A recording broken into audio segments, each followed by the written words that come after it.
오늘 이 출애굽기 13장의 본문은 유월절 그날을 영원히 기념하라라고 하는 주님의 그 명령이 소개되고 있습니다. 주님이 기념하라고 하는 그날, 즉 유월절은 하나님 말씀에 순종하는 자들에게는 구원이 보장된 날이고, 불순종하는 사람들에게는 죽음의 날이 기다리고 있는 그런 무서운 날입니다.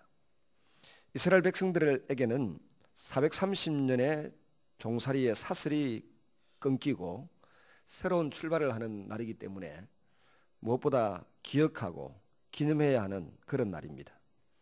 하나님은 이스라엘 전 역사 가운데 이 날을 가장 중요하게 여겨서 역사의 원년으로 삼으셨습니다.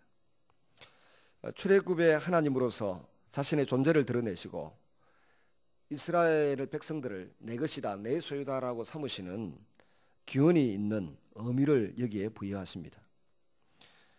여러분, 하나님께서 이 귀한 날을 기억하고 기념해서 영원히 잊지 않도록 하라고 말씀하셨습니다. 그러면 성경에 가만히 보면 하나님이 기억하고 기념하고 잊지 말라고 한 날이 많이 있고, 어떤 날은 그냥 가볍게 여기고 잊어버리고 또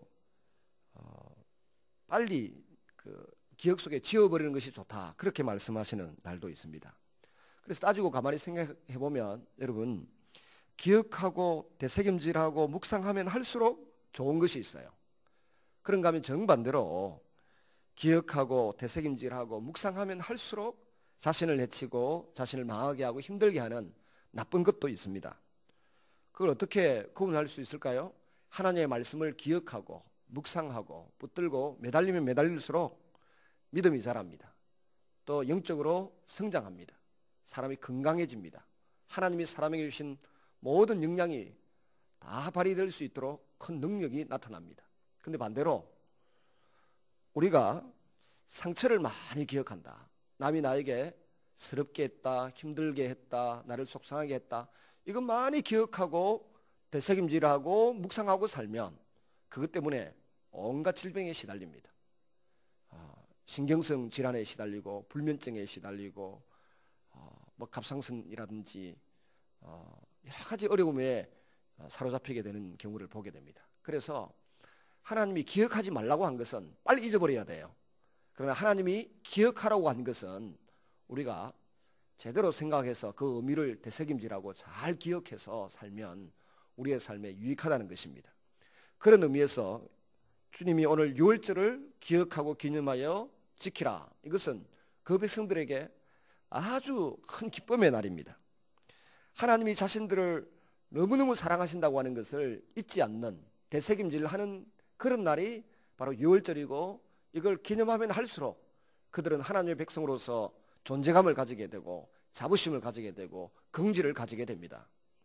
그런데 이걸 기억하지 못하고 잊어버리게 되면 하나님께서 주신 명령을 소홀히 함으로 그로 말미암는 불이익이, 또 하나님 은혜를 깊이 누리고 사는 삶이 하자가 생기게 되죠. 여러 가지 허점이 나타나기 시작합니다. 오늘 보면 1절과 2절을 보시면 특별히 하나님은 자기 백성들에게 끝없는 애착과 사랑을 느끼고 계십니다. 그래서 출애굽기 13장 2절 말씀, 초태생은 다 거룩히 구별하여 내게 돌리라 그랬습니다. 이 선언은 모든 것이 하나님의 소유이기 때문에 하나님께는 타당한 이야기입니다. 이 구별됨의 목적은 궁극적으로 하나님을 위한 것이 아니라 우리 사람들에게 주어지는 하나님의 복입니다. 구별과 선택은 특권이지만 거기에는 반드시 사명이 뒤따릅니다. 사명은 밥값하는 것이라 그랬습니다. 그러므로 이스라엘의 장자들은 하나님이 원하시는 일을 해야만 하고, 그 일은 이스라엘 백성들에게 하나님을 바르게 믿고 바르게 섬기자고 하는 제안을 해야 하는 것이 됩니다. 결국 이 일로 말미암아 그들은 하나님의 자녀로 복된 인생을 살아가게 되는 것입니다. 이 구별 속에서 우리는 하나님이 이스라엘 백성을 향하여 가지고 있는 끝없는 애착과 사랑을 알 수가 있습니다. 이 애착과 이 사랑은 오늘 이 시대를 살아가고 있는 우리에게도 동일하게 적용되고 있습니다. 특별히 신약 성경에서 보면 우리 성도들은 그 존재 가치가 고린도전서 6장 20절에 의해서 증명이 됩니다. 값으로 산 것이 되었으니 그런즉 너희 몸으로 하나님께 영광을 돌리라 그랬습니다. 하나님이 우리를 값 주고 샀다 그랬습니다. 값을 지불하고 샀다는 것입니다. 어떤 값을 지불했다는 것입니까? 하나님의 아들 예수 그리스도를 십자가에 죽게 하시는 이 피 흘리는 값, 죽음의 값을, 생명의 값을 지불하고 우리를 하나님이 사셔서 자기 소유로, 자기 백성으로 삼으셨다고 말씀합니다. 이 은혜에 보답하는 방식은 두 가지입니다. 하나는 하나님 참 감사합니다. 나를 위하여 생명 넣어주시고 나를 위하여 그 생명의 피값으로 죄에게서 혹은 사단에게서 우리를 사서 자기 소유로 삼아주셔서 너무너무 감사합니다. 이것이 은혜에 보답하는 첫 번째 방식입니다. 두 번째는 헌신입니다. 성도들의 한평생의 삶의 모습이 이 감사와 헌신이어야 합니다. 하나님 감사합니다. 주님 나를 주님께 바칩니다. 이런 고백이 있는 사람들은 늘 행복한 사람들입니다.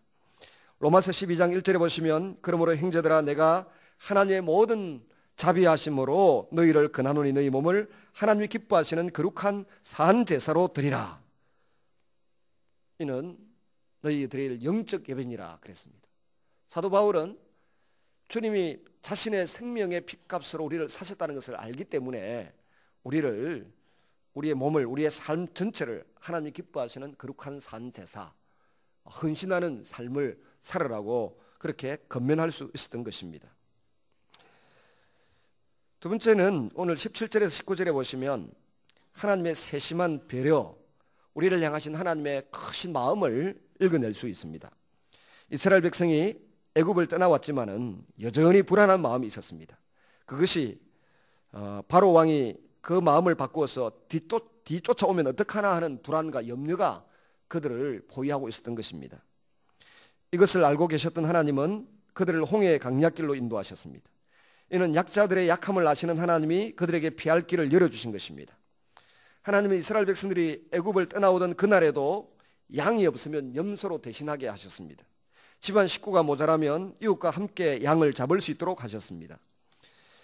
우리는 이것을 통해서 약한 자들의 연약함을 배려하시며 상황을 전개해 나가시는 하나님의 마음을 그 속에서 읽어낼 수 있습니다. 홍해를 가르고 메뚜기를 때로 몰아오는 놀라운 하나님이시면서도 약한 백성들, 가난한 백성들을 위해서 세심한 배려를 놓치지 아니하시는 하나님, 큰 일을 주도하시고 계획하시기도 하시는 하나님이십니다. 그러나 동시에 작은 것도 소홀히 하지 아니하시고 세심한 배려를 통해서 우리 약한 인생들에게 살 길을 열어주시는 하나님을 우리는 찬양할 수밖에 없습니다. 출애굽기 13장 9절에 보시면 이것으로 내 손의 기호와 내 미간의 표를 삼고 여호와의 율법으로 내 입에 있게 하라. 이는 여호와께서 능하신 손으로 너를 애굽에서 인도하여 내셨음이니 그랬습니다. 하나님은 마치 군대같이 이스라엘 백성들을 인도해 내셨습니다. 그리고 그 군대대로 애굽 땅에서 다 이끌어 내셨습니다. 오늘 저와 여러분의 삶 가운데 하나님께서 그 약한 백성들을 군대와 같이 거느리시고 군대와 같이 그 행렬을 짓고 질서 유지하게 잘 그 진행해서 애굽을 탈출하고 광야를 진행하고 가나안을 향하여 행진할 수 있도록 이끌어 주신 것도 특별한 하나님의 배려입니다. 왜냐하면 우리가 이제 어떤 분은 그러더라고요. 목사님이 성지순례 가는데 40명 데리고 갔다 오셨는데 2번 다시 가기 싫다.